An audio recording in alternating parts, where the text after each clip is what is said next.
E aí, gente, tudo bem? Tudo certo com vocês? Tudo top? Bom, gente, eu queria começar a aula de hoje, na verdade, dando as boas-vindas aos novos alunos. Oi, gente. Meu nome é Danilo Montilla e eu sou o professor de História do Brasil de vocês até o final do ano, se Deus quiser. E, bom, a primeira coisa que eu queria dizer para vocês é que a aula ela vai ser assim, da agora para frente, sempre nas quartas-feiras. A aula fica online a partir do meio-dia na plataforma da Educo. Meu horário de atendimento é hoje, às quartas-feiras, pelo período da noite. Esse aqui é meu número do WhatsApp, para vocês quiserem me procurar. Eu digo para vocês que vocês podem me procurar também em qualquer horário da semana, na real. Eu vou responder suas dúvidas independente do horário. Só que eu vou tentar responder o mais rápido possível. Na quarta noite eu fico de olho no celular o tempo inteiro, então eu respondo rapidinho, tudo bem? E bom, gente, tanto para quem tá chegando agora quanto para quem tá voltando de férias, eu tô muito animado para esse segundo semestre, tenho certeza que vai ser muito bom, de verdade, para todo mundo. Para os alunos novos, o pessoal aqui da Marie Curie é muito legal, todo mundo é muito amorzinho, tenho certeza que vocês vão adorar, de coração. E bom, infelizmente a gente continua no modelo EAD, não tem jeito. Eu sinto muita saudade da aula para vocês presencialmente. Eu tenho certeza que vocês também preferem, na verdade, o modelo presencialmente. Mas não tem jeito, é a situação que a gente vive esse ano e é isso, bola pra frente, tá ligado? Eu ainda acredito que a educação é o principal jeito de transformar a sociedade. O impacto que ela tem nas pessoas é bizarro, tá ligado? Socialmente, moralmente, o impacto é muito grande. Então por isso que eu falo que, mano, vida pra frente. Esse é o modelo que a gente tem agora, então vamos que vamos. E, bom, como que vai funcionar a aula de hoje? Na verdade, ela vai funcionar igual a última revisão que a gente teve, por isso que ela vai ser a revisão Top 2.0. Eu vou abordar hoje todas as aulas que eu dei depois da revisão Top 1, que é a aula 11, 12 e 13. Aula 11 e 12 são referentes ao segundo reinado, ou seja, a primeira lousa que eu vou falar aqui é sobre o segundo reinado, a política interna e a economia. A segunda lousa vai ser sobre o segundo reinado, sua política externa e a crise do império. E a última lousa, bem mais rapidinha, vai sobre os dois primeiros presidentes do Brasil, que é chamado de a República da Espada. Bom, gente, para a aula de hoje é isso. Eu queria dizer também que, foi o que eu comentei, esse aqui tá meu número. Eu já disse no semestre passado, volto a dizer de novo. Gente, me deem feedbacks como a aula tá indo, de verdade. Eu fico muito feliz de receber eles, eles ajudam muito. Vocês acham que as aulas estão muito longas, se as aulas estão muito curtas, se a luz tá ruim, se a iluminação tá ruim? Deem feedback, gente, de verdade. Eu fico muito feliz de ouvir eles. E bom, é basicamente isso na verdade. Normalmente os começos das aulas são um pouquinho mais curtos, é que esse depois de férias eu fiz um pouquinho mais longo. Então, sem mais enrolação, vamos pra aula.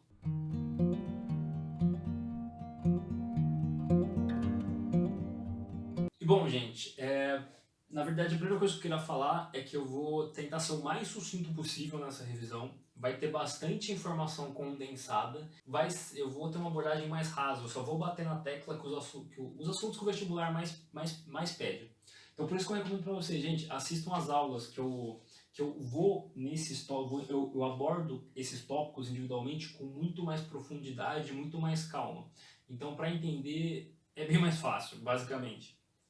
Por isso que, então, pelo amor de Deus, gente, presta atenção, porque eu vou começar agora falando do segundo reinado. E o segundo reinado é um dos assuntos de história do Brasil que mais cai no vestibular. Então, presta atenção. Top? Beleza, vamos lá. Política interna, resgata lá na memória, final do período regencial, golpe da maioridade. Dom Pedro II, menino de tudo, 14 anos, vira imperador. Todos aqueles jobs lá entre liberais e conservadores. Uma característica que é muito presente no segundo reinado até 1870, vou voltar nesse ponto, é a estabilidade política. A regência é um período de muita treta. Tinha o tempo inteiro revoltas, políticos brigando, liberais e conservadores se matando e tretando. E, bom, no segundo reinado existe uma diminuição de atrito muito maior quando comparado à regência. Por que isso acontece? O principal motivo é uma alternância de poder. O Dom Pedro II, ele montou a política de uma forma que ele sempre fica alternando quem estava na liderança do país. Ele junta conservadores, ele junta liberais, de forma que equilibrava as coisas. Mas como que ele fazia isso? Como que ele ficava alternando esse poder? Através do parlamentarismo das avessas. Gente, presta atenção que isso aqui é o assunto de política interna que o vestibular mais pede, então presta atenção. Bom, eu vou colocar aí para vocês um fluxograma para vocês entenderem melhor o que é o parlamentarismo às avessas. Antes, rapidinho, o que é parlamentarismo? Muito sucintamente. Parlamentarismo é um modelo político que ele começou lá na Revolução Gloriosa, história geral. Vocês já viram isso aí. Ele é um modelo político que ele é feito de forma, um órgão que seria o parlamento, ele regula o poder de um rei, ou seja, uma nação ainda tem rei, só que ele não é absoluto, ele não tem autonomia para fazer o que ele quiser. Existe um órgão político, outras pessoas que não são rei, que limitam essas decisões do rei. O Dom Pedro II, ele tentou implantar um parlamentarismo no Brasil, só que ele é às avessas porque ele é várzea, essa que é o famoso jeito diferenciado. Ele montou um parlamentarismo de forma que ele mantesse a sua autonomia e o seu absolutismo. Mas como que ele fazia isso na prática? E como que ele fazia essa alternância de poder? Bom, vocês vão ver aí, no topo desse fluxograma está o imperador, representado pelo poder moderador. Em todos os parlamentarismos, quem escolhe o primeiro-ministro, que no Brasil não era chamado de primeiro-ministro, era só uma questão de nome, não faz diferença, ele era chamado de presidente do Conselho de Ministros, mas é o primeiro-ministro. Ele era nomeado pelo imperador. Aí já está uma questão que já foge do padrão, porque dentro de um parlamentarismo esse cara é sempre eleito. Ou seja, o líder político, que não seria o rei, sim o primeiro-ministro, é sempre eleito. No caso, ele era nomeado pelo imperador. Mas o que ele fazia na prática? Bom, é importante lembrar que nessa época o imperador ele podia dissolver as eleições para a Câmara. Ou seja, tudo que um presidente do Conselho de Ministros queria fazer, ele tinha que ser aprovado pela Câmara dos Deputados, que eram políticos eleitos. Ou seja, sempre quando o presidente de ministros, junto ao Conselho de Ministros, que era a galera que liderava o país, toda vez que eles queriam aplicar uma mudança em relação ao país, ela era votada e aprovada pela Câmara de Deputados. Ou seja, o que o primeiro-ministro fazia tinha que estar de acordo com a Câmara dos Deputados. E isso é completamente esperado. Mas qual que é o bait de tudo isso? O que tinha diferente no parlamentarismo às vezes? É o seguinte, primeira coisa, como o primeiro-ministro era nomeado pelo imperador, então ele era sempre um cara que estava alinhado, nunca tinha desacordo entre primeiro-ministro e imperador, primeiro ponto. E outra coisa, você vê aqui nesse fluxograma que quem comanda e marca as eleições para a Câmara dos Deputados é o presidente do Conselho. E outra coisa, tem que lembrar que como poder moderador, o Dom Pedro II ele tinha a habilidade de dissolver a Câmara dos Deputados. Então qual era a realidade desse negócio? Toda vez que o primeiro-ministro apresentava alguma proposta ou alguma mudança e a Câmara dos Deputados não concordava, ou seja, estava tendo um desligamento entre poder moderador e a Câmara dos Deputados, a solução era simples. O imperador dissolvia a Câmara dos Deputados, mandava todo mundo para casa e convocava novas eleições e remontava a Câmara dos Deputados. E esse jogo de poder de desmanchar a Câmara e refazer a Câmara para ter tudo aprovado que o primeiro-ministro faz era o parlamentarismo às avessas. Ou seja, era um jogo político montado de forma que, no fundo, o poder do Dom Pedro I não era controlado, ele ainda tinha autonomia para fazer o que queria. Outras coisas que ainda estão, que não pode esquecer, desse fluxograma, é o Conselho de Estado. Tem que lembrar a diferença entre Conselho de Ministros e Conselho de Estados. O Conselho de Estados era um grupo de pessoas bem velhas, atreladas à monarquia. Eles são os únicos dois órgãos que pertencem ao poder moderador, é o Império e o Conselho de Estados. É importante lembrar isso. E o Conselho de Ministros, eles são as pessoas que trabalham junto ao presidente do Conselho de Ministros, que seria o primeiro-ministro, que eu comentei, são essas pessoas próximas ao imperador que vão ser a liderança do país. Então, bom, eu expliquei todo esse aparato político para vocês entenderem como que era feita essa alternância de poder. Eu comentei para vocês que o Dom Pedro I ele nomeava o presidente do Conselho de Ministros, o primeiro-ministro. Então, o que ele fazia? Ora, ele nomeava um conservador, depois ele nomeava um liberal. Conservador, liberal, conservador, liberal. Dessa forma que ele ficava alternando os poderes no Império. De forma que aconteceu a Era da Conciliação. Por isso que as tretas diminuíram. Todo esse jogo político com o Dom Pedro II permitiu que as tensões diminuíssem. Bom, gente, comentei para vocês, de política interna aconteceram mais coisas, mas eu vou abordar só isso mesmo nessa reunião, para ficar mais curtinho. Bom, agora olhando para a economia, qual é a primeira coisa que a gente tem que falar quando a gente fala de economia brasileira? Coisa mais importante com certeza, café. Durante o segundo reinado, o café se tornou o principal produto de riqueza do Brasil. O Brasil ele virou um exportador de café, isso aqui é muito importante, tem que lembrar. Nessa época o café ganhou muito valor internacional, o Brasil virou um exportador de café gigantesco, não pode esquecer isso. Dois grupos políticos que vão definir a política a partir de agora. Os barões do café e a oligarquia cafeira. Qual a diferença deles? Barões do café eram os mais bolados, eram os mais influentes até 1850, sempre ligados ao Vale do Paraíba, nossa região. A gente, na verdade, o impacto cultural deles pra gente é bem forte, a gente fala bastante sobre os barões do café.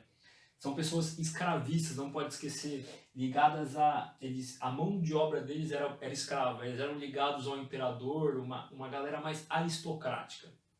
Em contrapartida, existia a oligarquia cafeeira, que não ficava no Vale do Paraíba, ficava no Oeste Paulista. Oeste Paulista é a região de Campinas, tá, gente? Ambos plantavam café, mas qual que é a diferença entre eles? Primeira coisa, o Oeste Paulista, como eu comentei para vocês, eles viram o foco de produção depois de 1850.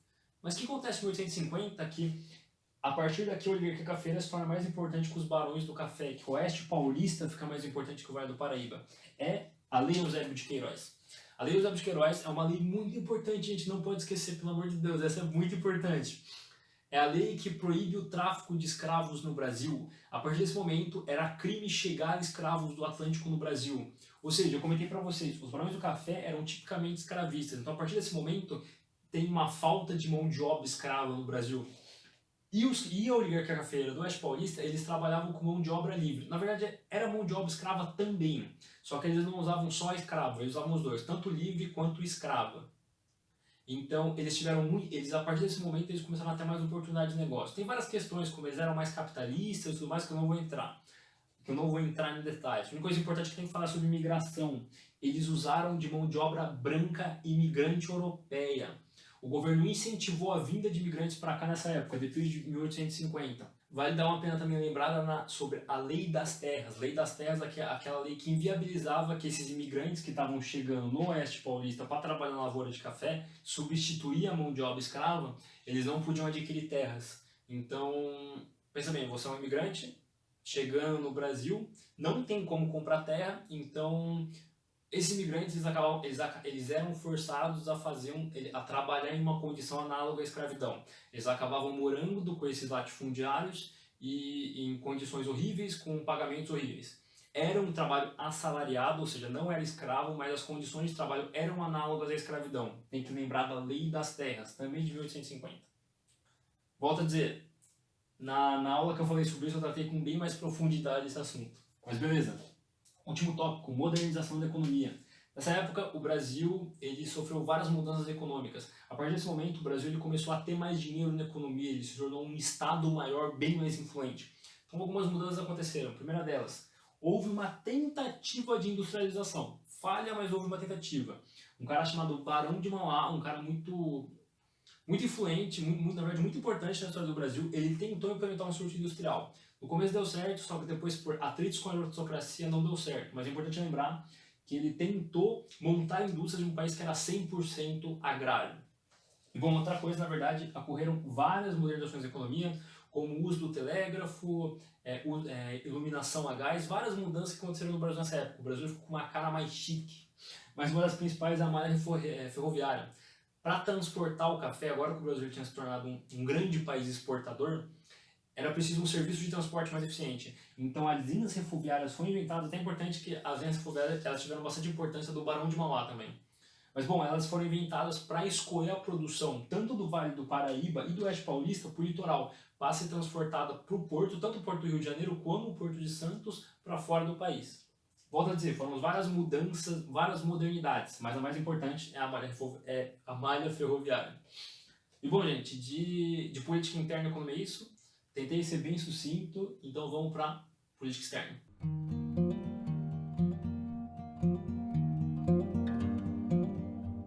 E bom, para falar de política externa do segundo reinado, na verdade é interessante a gente pensar que ao mesmo tempo que a política interna foi bem mais amena, a política interna é marcada por muitas tretas.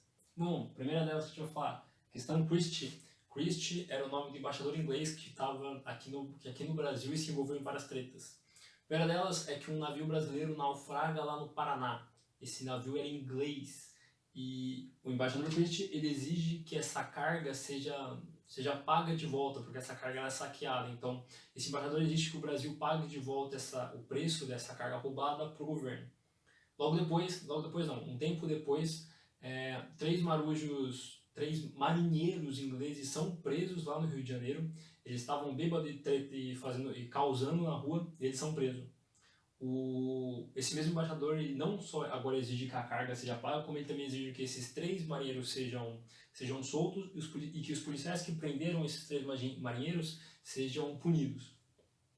Várias tretas acontecem, vários desenrolados acontecem, até uma mediação é pedida. O rei da Bélgica, ele tenta mediar esse conflito de forma a dar causa para um dos lados. É dado causa para o Brasil, porque as exigências da Inglaterra, que foram feitas pelo embaixador, eram muito intensas, eram muito desproporcionais. Afinal das contas, a Inglaterra não pede desculpa pelo ocorrido, e não, então, a partir desse momento, o Brasil ele corta relações diplomáticas com a Inglaterra. Os embaixadores ingleses no Brasil são expulsos e os embaixadores do Brasil na Inglaterra também são expulsos e voltam no Brasil.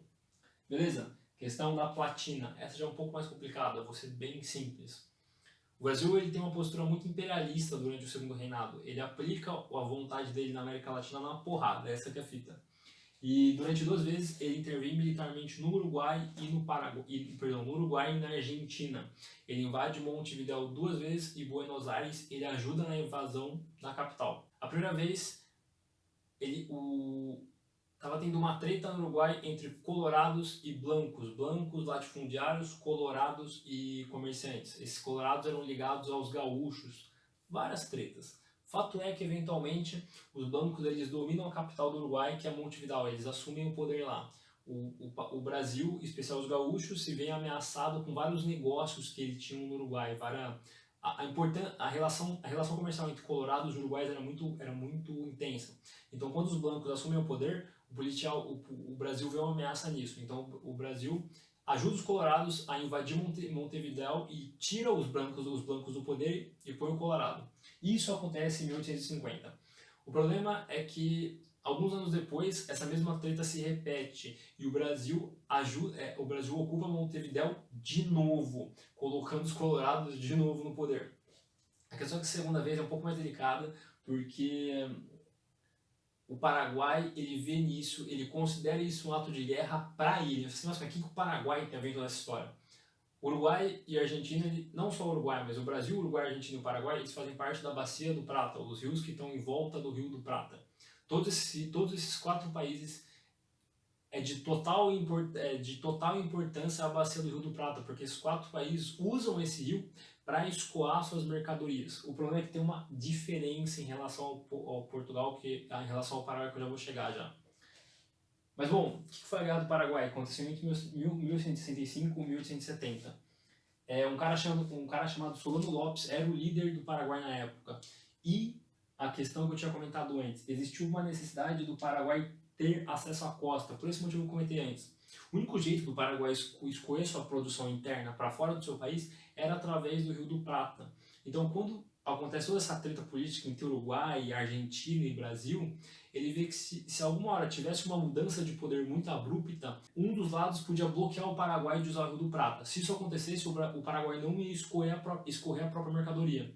Então, ele vê que todos os países do Rio do Prata têm uma área costeira, menos o Paraguai. Então, ele viu que a necessidade de invadir os outros países para ter essa área costeira, além de garantir seus interesses no Rio do Prata. Eu estou sendo bem mais simples, a questão é mais complexa que isso, tá, gente? Volto a dizer, eu estou sendo bem raso. Bom, beleza, o que foi a Guerra do Paraguai? Foi o conflito entre a Tríplice Aliança e o Paraguai. A Tríplice Aliança foi uma aliança militar feita entre o Brasil, Uruguai e Argentina. Quem mediou essa grande aliança foi a Inglaterra. Mas você fala, porra, a Inglaterra não estava tretada com o Brasil até muito pouco tempo atrás? Tava. Na verdade, ela até refez as pazes com o Brasil para mediar esse conflito. É debatido entre os historiadores qual que é a importância da Inglaterra nesse conflito. Alguns historiadores falam que ela é de total e absoluta importância, dizendo que, na verdade, ela foi a líder do conflito, enquanto outros dizem que ela era completamente secundária. O papel dela foi simplesmente de fornecimento de armas, produtos para a guerra para os 3 países. Os 3 países pediram dinheiro emprestado para bancar essa guerra, os 3. A Inglaterra bancou todos esses 3 exércitos. O que vale a pena dizer? Primeira coisa, o Brasil ganha a guerra, o Brasil ele lidera, ele tinha um maior exército, ele tinha um maior número de soldados, ele tinha as armas mais poderosas. O Brasil, ele de longe é o país que lidera a Guerra do Paraguai. E bom, no final das contas, a Tríplice Aliança ganha a guerra e o Paraguai é simplesmente dizimado. O Solano Lopes, ele não cede em nenhum momento.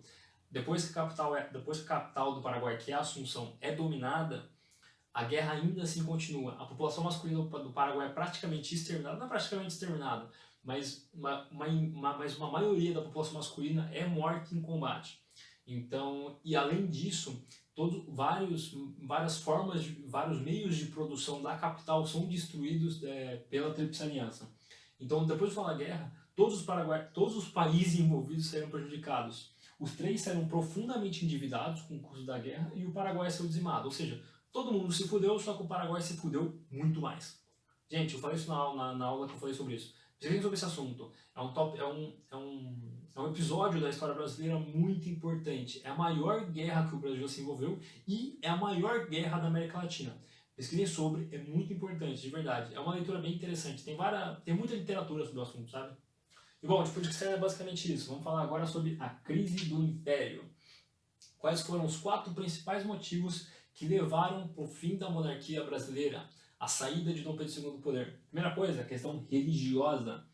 O Brasil, durante o Império, não era um Estado laico, ele era um Estado teocrático, ele tinha uma religião oficial, a religião oficial era o catolicismo. Só que, em um belo dia, o Papa, ele solta uma bula papal dizendo que a maçonaria era proibida na Igreja Católica. Maçons não poderiam frequentar a Igreja Católica. Rapidinho, o que é a maçonaria? É uma sociedade secreta que várias pessoas influentes em vários lugares do mundo formam essa sociedade para beneficiar eles, para se ajudarem e tudo mais. É uma coisa bem mais complexa que isso. Mas existia toda uma treta nessa época entre maçons dentro da Igreja Católica. Só que qual é o problema? O problema é que a maçonaria dentro do Brasil era muito presente. Vários políticos, várias pessoas influentes eram maçons, inclusive o Dom Pedro II.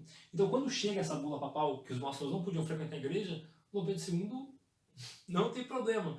Essa bula papal não vai valer no Brasil. A Constituição permitia isso. A Constituição permitia isso. Então, acontecem várias coisas, pessoas são presas, pessoas são soltas. Fato é que, no final das contas, depois que a treta é resolvida, isso acaba pegando muito mal por Dom Pedro. Principalmente os conservadores, que eram muito ligados ao catolicismo, essa situação acaba sendo muito feia e a igreja sai com uma relação ruim com o Estado brasileiro. Essa é a questão. Segunda coisa, questão da abolição. Na verdade, eu diria que essa é uma das mais importantes, na verdade.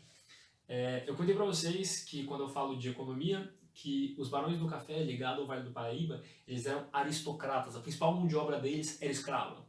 Então, depois da lei de Eusébio de Queiroz, os caras já estavam com um problema sério que não chegava mais escravo. Mas, depois da Lei Áurea de 1888, que é a lei que marca o fim total da escravidão, a partir desse momento a escravidão era crime e todos os escravos são libertos dessa lei, essa aristocracia cafeeira, esses barões do café do Vale do Paraíba, eles eram a última base de apoio da monarquia. Quando a Lei Áurea é feita, eles são os mais prejudicados. E o governo não faz nenhum plano de ação para restituir essa galera. Então, nesse momento, a última base de apoio que ainda apoiava a monarquia estruturalmente deixa de apoiar por causa da Lei Áurea. Por isso que esse evento é tão importante. Os barões do café representavam o último setor de apoio político que ainda defendia a monarquia. A Marinha, na verdade, também defendia a monarquia ainda, só que os barões do café eram muito mais influentes. Então, quando a Lei Áurea é aprovada, eles perdem esse apoio. Nesse momento, a monarquia já está aos frangalhos já. A queda da monarquia já é quase inevitável, essa é a verdade. Bom, terceira coisa, a questão militar, tem muito a ver com a Guerra do Paraguai. Depois da Guerra do Paraguai, os militares saem muito fortalecidos politicamente. Eles veem que eles são muito necessários para a defesa do país e eles veem que eles são muito poucos participativos da política. Então, depois de 1870, por isso que eu falo que a política ela deixa de ser de boa depois de 1870. Porque depois da Guerra do Paraguai, a política ficou muito mais agitada. Os militares eles querem mais participação política que eles não têm. Só que eles eram muito positivistas, uma corrente filosófica que vocês vão ver lá em filosofia. Calma aí.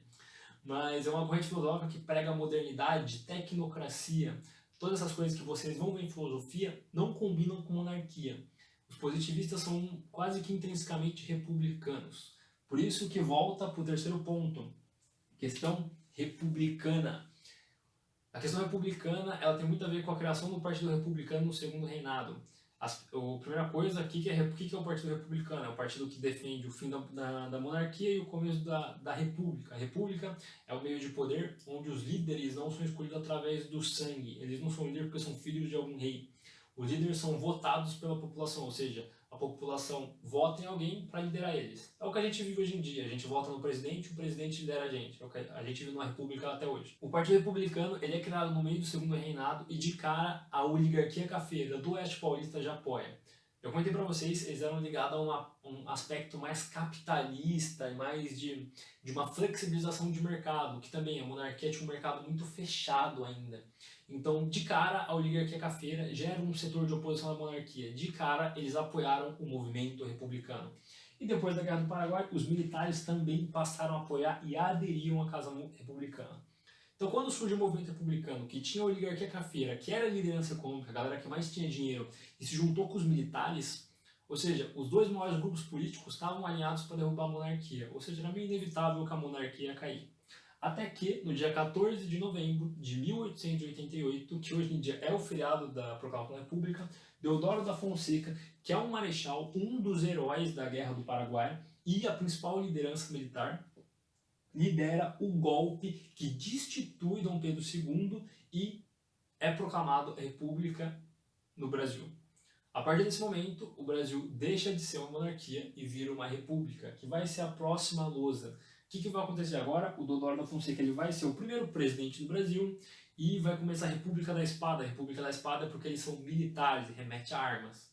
Bom, gente, é basicamente isso, então vamos para a República da Espada.